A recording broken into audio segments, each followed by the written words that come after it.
joining us tonight on another episode of The Racing Report. My name is Rob Peeters, and I'm so glad you've decided to tune in for another fabulous little half hour where we are going to talk all things motorsports. Because on today's show, we've got a lot of fallout from the NASCAR Cup race over at Kansas regarding the finish to that race. Lots of crazy things going down in that race to begin with, but the finish mainly is what everybody's talking about today. And then we got some news and notes from the world of Formula One, the world of from IndyCar. Might be seeing a return to a popular destination, but not necessarily at the popular track coming up here in that IndyCar news segment. But before we go ahead and get into all of that, be sure if you like the show to remember, follow me on social media. Give me a nice little follow. That helps me know that you like this show and you enjoy it. And you can do so by looking up at rpeeters33. That's RPEETERS 33. And then make sure to always have that WTHR Plus app installed on your smart TV so you get brand new episodes each and every week that they are released. I appreciate everybody's support for this show, but without further ado, let's go ahead and jump right on in to the Formula One news of the week. A lot of news coming out of the Cadillac F1 squad.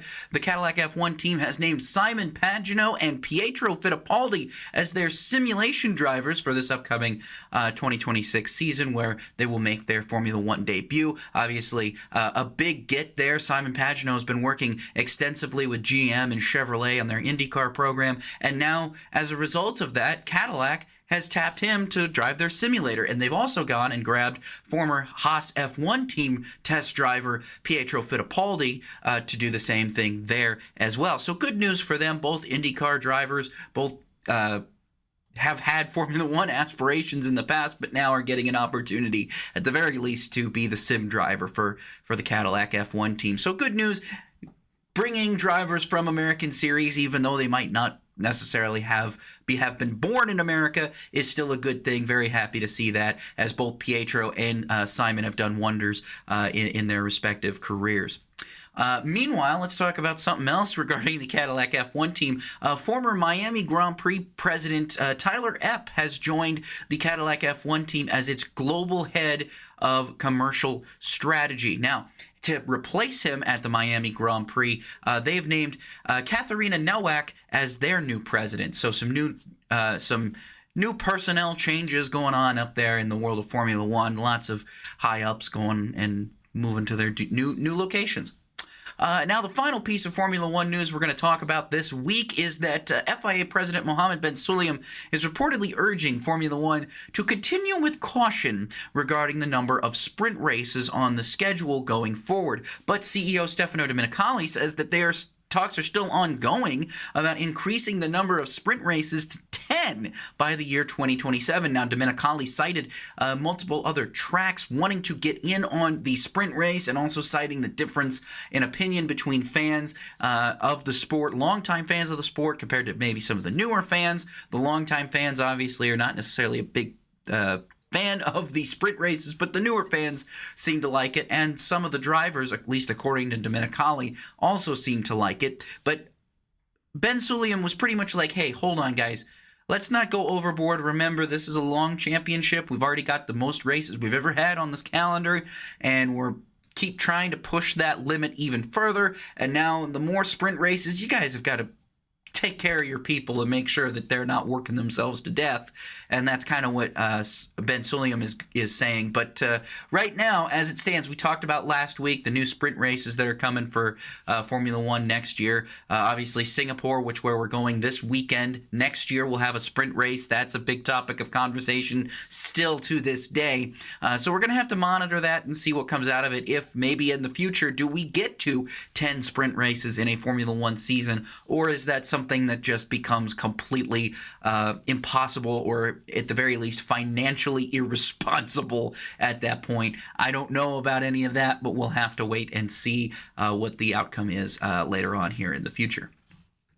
Now let's transition into some IndyCar news because we've got a lot to talk about here coming up. First piece of news, this is pretty big. Former Formula 2 champion Mick Schumacher is set to test for Ray Hall Letterman Lanigan Racing coming up this October 13th at the Indianapolis Motor Speedway road course. Now, reports are saying that the two sides don't have any commitment beyond this test, but they are both hoping that it could lead to a bigger opportunity for 2026. So, as of right now, there's nothing in motion that says Mick Schumacher is going to race in IndyCar next season. But both sides are kind of hoping for it. I know I've read things from Mick Schumacher that says he loves his time in sports cars and racing in the World Endurance Championship, but he wants to get back to single-seaters. And if Formula One is just closed for him right now, he's fine with coming to IndyCar and having a chance at maybe winning the Indy 500 or winning other races. And now let's not forget, he is a Formula 2 champion. I said that at the top of this news report. He is a Formula 2 champion. No, not Formula 1. Hold on. Formula 2. He is a Formula 2 champion. And I think that should bode pretty well for him. He's clearly shown that in a spec series like Formula 2, he can perform, and I think that's something good when you look at IndyCar as what it is, also a spec series. It's not exactly like Formula 2. The engines are notoriously better in IndyCar than Formula 2. You don't see very many Mechachrome explosions like you do in Formula 2 and IndyCar, mainly because Mechachrome doesn't make those engines. But some good news there. Hopefully we'll see what happens, and maybe we could see Mick in an IndyCar next year, but I'm not going to hold my breath on that right now because there's another notable test that happened over the week, not coming up, but has happened already. Six-time Super Formula race winner Kakanouchian Ota tested this weekend for Meyer Shank Racing at Mid-Ohio. Not this weekend, but this week he tested for MSR at Mid-Ohio. Not sure exactly how that test went as of the time I'm recording this, but still a pretty good deal. Obviously, Super Formula is another series that's very similar to Formula 2, very similar to IndyCar, so kind of cool to see some of those race winners getting an opportunity to test an IndyCar. Meanwhile, talking about some of the championship as well as some of the inner workings of the IndyCar series, Racer is reporting that Penske Entertainment is planning to add $500,000 each to each Leaders Circle contract. That's $500,000 per contract. So if you own 3 cars and all 3 of them are in the Leaders Circle, then that means that is an additional $1.5 million for you. That can go a long way, especially in the grand scheme of things. And that is reportedly said to be the largest year-to-year increase since the program was initiated in 2002. And a lot of this is, again, because of the large cash influx that Fox Entertainment Corp is bringing into the IndyCar series with their purchase of it a couple of months ago. And so this is good. This is also very good. This is going to hopefully bring more stability to those teams, which is very good news to hear, especially for some of those backmarker teams that might have had one car make it past the Leaders Circle, but then another one fall a little bit short. Still, that's a good news there. Meanwhile, some personnel shakeups in the IndyCar series. Bill Pappas has left his role as IndyCar Vice President of Competition and Race Engineering, and as of right now, a replacement has not yet been named, so be on the lookout for that in the coming weeks or months whenever that is announced. And then finally, this is what I teased at the top of the show. Got to talk about it. Cleveland officials are reportedly exploring a possible IndyCar return, but there's a but. And it's not something I'm thrilled about, and I'm sure it's not something you're thrilled about either. It's probably not going to be at Burke Lakefront Airport. It's probably going to be a traditional street race around downtown Cleveland. I know, not exactly what you wanted to hear, not what I wanted to hear. Kind of kills I don't know. I don't speak for everybody. This is my opinion. This is 110% my opinion. And I don't speak for everybody when I say this, but I do think that a lot of fans are going to be very disappointed if the series returns to Cleveland, but it's not on Burke Lakefront Airport. I think that's what everybody has been asking for, wanting to see. That was such an iconic track, and I think a lot of the reason why that was such an iconic track, not only because of the history that was held there, but also because it was so unique. At the time, IndyCar raced on all forms of racetracks, and they still do, obviously, but at the time, it was that extra kind of, yes, we race on street courses, and one of them happens to be an airport runway. That was cool. I thought that was a really cool feature to the IndyCar calendar, as well as the Champ Car calendar for many years, all the years that it was held there. And obviously, since the unification in 2008, that is just, the track is gone. The likelihood that ever comes back is gone. And in fact, I can remember over a decade ago, me reading things on the internet, or stories from Racer, from wherever, about Burke Lakefront Airport, if IndyCar would ever return. And this was literally, less than 5 years removed from their last race there. And it seemed very unlikely then. So, of course, it doesn't surprise me that it's even more unlikely now that we're so many years removed from that, basically 15 years, more than 15 years removed from reading those news stories. So, definitely something to keep an eye on, though. If it does happen, I don't think it would happen until 2028 is what I've been reading. That would be the earliest that it would happen. So it wouldn't happen, obviously, next year. The schedule's already out. But probably not going to happen in 2027. But 2028, if it does happen, it'll probably be a street race around downtown Cleveland, not at Burke Lakefront Airport. So I just want everybody to be prepared for that when it happens and is announced, if it is even announced in the next couple of years' time. But apparently that is something that Cleveland officials and IndyCar themselves are exploring, according to numerous reports. But that is it for our first segment of the show. When we come back, we are going to talk about some Supercars news and some NASCAR news. A lot of stuff to get to from there. So don't go anywhere. You are watching The Racing Report. And we're back on The Racing Report. My name is Rob Peeters. Thanks so much for sticking through us through that break and sticking with us here. Let's talk about the Supercars news in the world. Lots going on. Silly season dominoes are falling. We talked about some of those silly season dominoes last week, and now we've got more of them coming this week. So a shock announcement made. Brad Jones Racing and sponsor SCT Logistics have announced that Jackson Evans will not return to the team in 2026. Now, if you recall, Jackson Evans replaced Jack Smith, who stepped away from full-time Supercars racing last year. At the end of last year, he was tapped to basically replace him, and now SCT Logistics have said, no, we don't want this. We're going in a different direction, and that's pretty much what's going to happen. It's very unfortunate because Evans has done, I think, a pretty okay job. Obviously, it is tough to get around I don't want to say anything bad necessarily about Brad Jones cars, but they're not necessarily known for being front runners. So I think that's been very difficult for him to get adjusted to, but he has given that car some fairly decent runs.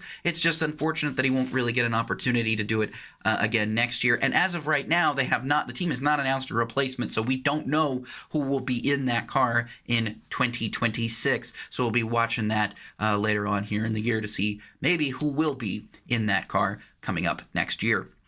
Meanwhile, some interesting news here. James Golding has been announced as the new driver for Blanchard Racing Team beginning in 2026. He'll replace the retiring James Courtney, and we talked about James Golding last week. He was going to leave Premier Air Racing, and now he's coming over to the Blanchard Racing Team on a multi-year deal to race for that team. So that's the Supercars news this week. Let's go ahead and transition into some of the NASCAR news. Some big news out of the world of NASCAR today. NASCAR has fined Carson Hocevar $50,000 for, this is what NASCAR says, allegedly revving his engine and spinning his tires in an attempt to rejoin the field while safety workers attended to his car. NASCAR is citing a safety violation with this and as the reason for the fine. But this is another fine given to Carson Hocevar in what has been a tumultuous first season in the Cup Series for him, though ultimately I think that this is a learning experience and a learning opportunity for him for sure.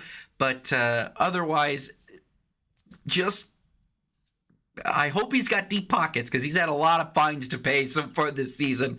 And we'll just, though I think some people are kind of wondering, what caused this. I think some people have posted the exact video of this. It doesn't really look like he did anything inherently wrong, but then again, maybe NASCAR's looking at something that we're not.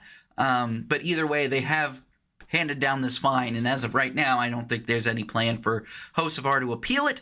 So we're just going to go and leave it at that. But here's some other NASCAR news we've got to get to here before we take our second break of the show. Following last week's announcement that Randall Burnett will be leaving Richard Childress Racing at the end of the season to crew chief for Connor Zilisch during his upcoming rookie season next year at Trackhouse Racing, RCR has announced that Andy Street will crew chief for Kyle Busch beginning this weekend at the Charlotte Motor Speedway Roval. Burnett will continue in a, quote, support role throughout the remainder of the season. That's according to RCR. So some fairly decent shakeups there. I don't know what that'll mean for Kyle Busch. Obviously, it has been a very, very rough stretch the last 2 years for Kyle Busch since he joined Richard Childress Racing at the end of 2022 to join. And he got those wins in 2023, went winless last year, and is winless again.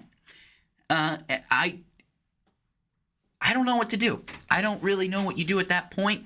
I don't want to say it's Kyle because I don't think it is. He's proven that he could still win races when he goes and runs Xfinity races or truck races. But Cup is just not coming as easy to him as it used to. He's not running up front. He's not even running mid-pack. He's lucky to be running 25th or worse sometimes.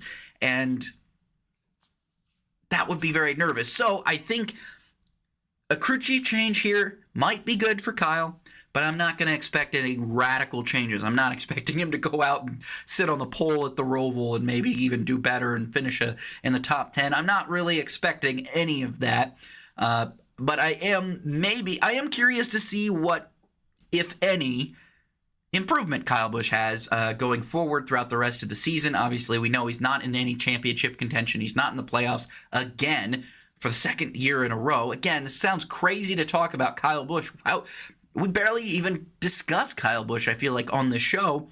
And that's kind of, to me, I feel like that is a very crazy sentiment because Kyle Busch has been dominant for the last, 20 years. Kyle Busch has been essentially dominating in NASCAR, winning races, winning championships, going out there and having a lot of success. And it feels strange to see him not running up front every week like maybe we were accustomed to just 3 years ago. And so this is, again, very curious to see what Andy Street can maybe do with that number 8 crew, and can he get them up the field? We'll see. Obviously, we know RCR can still win races. Austin Dillon did it not long ago at Richmond, got himself into the playoffs, was immediately eliminated, but he still got there, which is more than his teammate Kyle Busch can unfortunately say. All right, last piece of NASCAR news here before we take our final break of the show, and when we come back, we're going to recap some of the races that happened this weekend. But before we get to that, let's talk about some silly season news again. Nick Sanchez has announced that he will return to the number 48 Big Machine Racing Chevrolet next season for what will become the O'Reilly Auto Parts Series. So some good news there for Nick Sanchez. Obviously, he's had a decent season with Big Machine Racing. Maybe not as good. I don't know. I'd have to double check the stats, but I think he's been pretty all right. Been doing pretty good for that organization. So it looks like he's coming back. He told media this week that he is expecting to come back. So we can look forward to that for Nick Sanchez. So good news there as he'll continue driving the 48 in the newly renamed NASCAR O'Reilly Auto Parts Series for next season. So. All right, that is it for this segment of the show. That's it for the news. There's no more news coming up, but we still have one more break to take. And when we come back, we are going to discuss all of the races that happened this past weekend and get you caught up for the races that are happening this weekend, as well as some of the races that are coming up in 2 weeks' time. So stay tuned. Don't go anywhere. Don't touch that dial. I don't think we have dials anymore. Don't touch that remote, because we'll be right back on the Racing Report.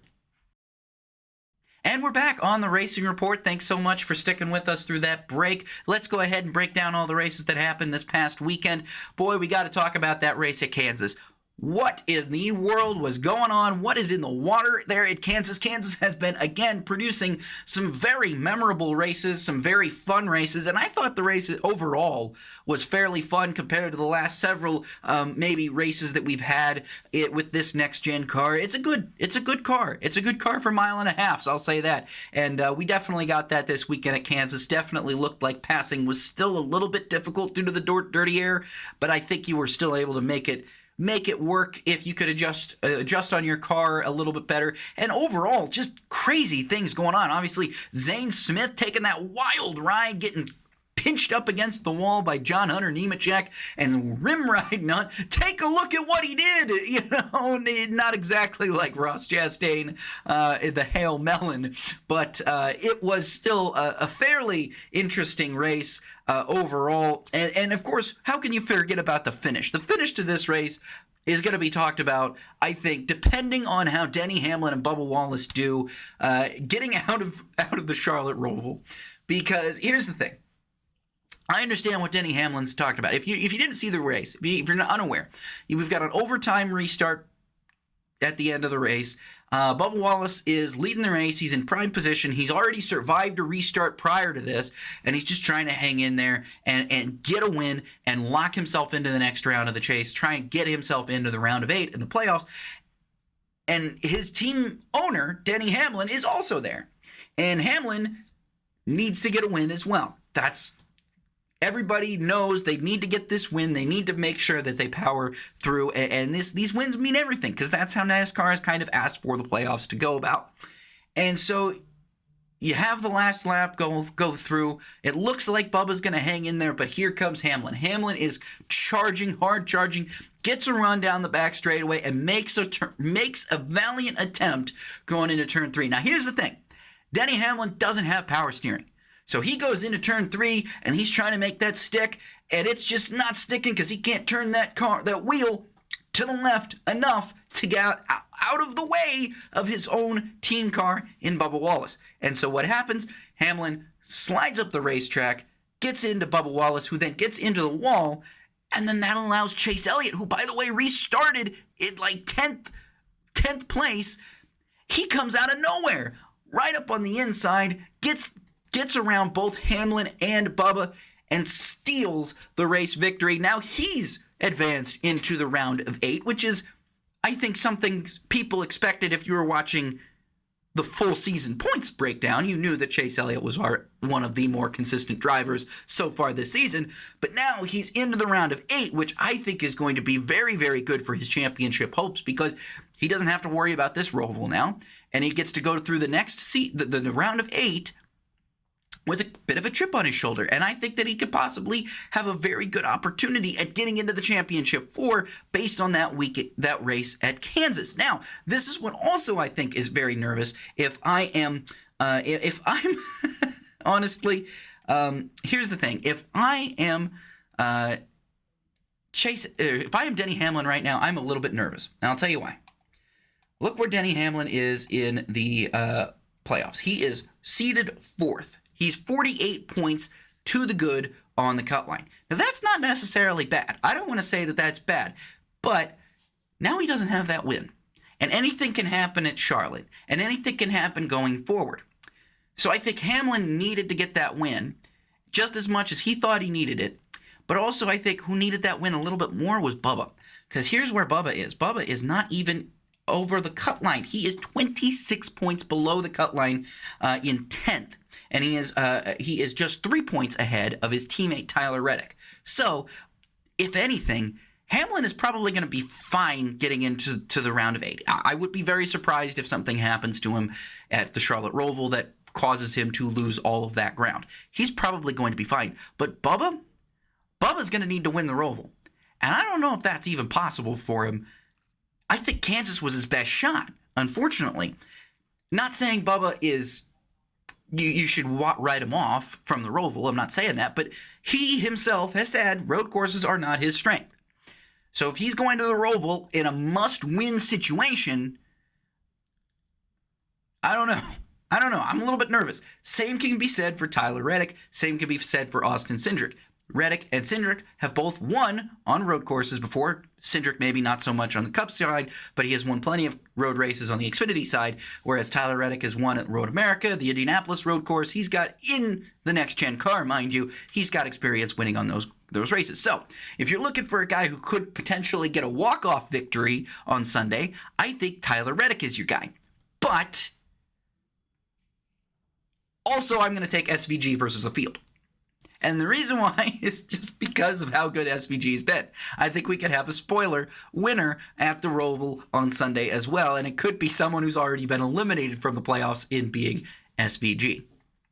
So a lot to look forward to coming up this weekend, and a lot of fallout from this past weekend at Kansas that's really going to make this Roval and the round of 8 very, very intense for a number of drivers. Now, meanwhile, let's go ahead and look at the Xfinity Series, because in the Xfinity Series, we had Brandon Jones getting a much-needed victory at Kansas. Dude came alive and absolutely dominated and won that race, and that's huge because now he's locked into the round of 12 and, into the round of 8, and he was gonna need that. He was going to need that because coming up this weekend, it's going to be another elimination race in the Xfinity Series. So, obviously, Aric Almirola won the opener at Bristol. Now Brandon Jones winning at Kansas. That locks himself into the next round. Connor Zilisch is already advanced, as is Justin Allgaier, which means that there's going to be a scramble for the last several spots. Austin Hill, 7 points out. Sammy Smith, 14 points out. Harrison Burton, 8 points out. Nick Sanchez, 5 points out. Everybody else is 5 points or above out. Sheldon Creed is 12 above. Taylor Gray, 16. Sam Mayer is 43. He's the highest driver who has not yet clinched. Obviously, Allgaier, Zilisch, and Brandon Jones have clinched. Jones by virtue of his race victory at Kansas. Zilisch and Allgaier by virtue of their points standings as through the first two right there. That's how much and good they've been through just Bristol and through Kansas. They are already locked into the next round. So the Xfinity race and the Cup race, both going to have very serious playoff implications. So if you needed another reason to watch the Roval this weekend, I don't think I have any more to say to you. It's going to be a good one. It's going to be wild. Now, if you're someone like me who understands that this is kind of manufactured drama, yes, it is. But still, I think there's enough to enjoy the race at face value and still enjoy this from yourself. So, that is it for the weekend recap. Like I said, coming up this weekend, the NASCAR Cup, Trucks, and Cup, Xfinity, and Trucks will all be at the Roval. It'll be about a Friday afternoon race for the Trucks. Just be aware of that. But Cup and Xfinity certainly going to have an exciting races coming up this weekend at the Roval. But then that's not all, because we've got Formula One in Singapore this weekend. They're going to be taken to the streets of Singapore around that circuit. So Formula One's coming back. Very curious to see how that's going to go. I don't think Max Verstappen is going to have the car to beat like he has the last couple of races, but I do think it should be a very interesting battle, to say the least. And then let's get you caught up on some of the races that are coming up next week. We've got the Bathurst 1000 coming up this weekend, in 2 weeks' time, coming up here. It's going to be great. I'm super thrilled for the Bathurst 1000. Always looking forward to that event every single year. And then Super Formula is also going to be back in action in 2 weeks' time. They're going to go to Fuji, which also just recently hosted a round of the World Endurance Championship, which, if you didn't get a chance to watch that was a pretty fun race overall. But hey, that is it for this week's episode of the Racing Report. I really appreciate everybody tuning in and watching this week. I really, really appreciate all of your support through everything. And remember, if you like this show, be sure to follow me on social media. You can do so by looking up at RPEETERS33, and then make sure you've got that WTHR Plus app installed on your smart TV so that you get a brand new episode each and every week that it is released. So, for WTHR Plus, my name is Rob Peeters, and this has been The Racing Report.